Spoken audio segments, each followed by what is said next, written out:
আপনাদের হাতে তালি আমরা চাই।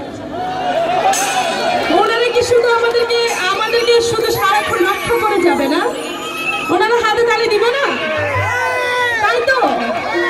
আর সামনে যারা আছেন আপনাদের কাছে চাইবো, কারণ আপনাদের জন্য আমরা পিছনে ভয় পাচ্ছি। যদি আপনাদের হাতে তালি হয় আমরা পিছন থেকে সাহস পাই, রাইট?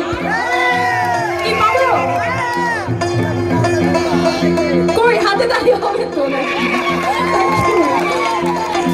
মনে তো মানে না, দিলে তো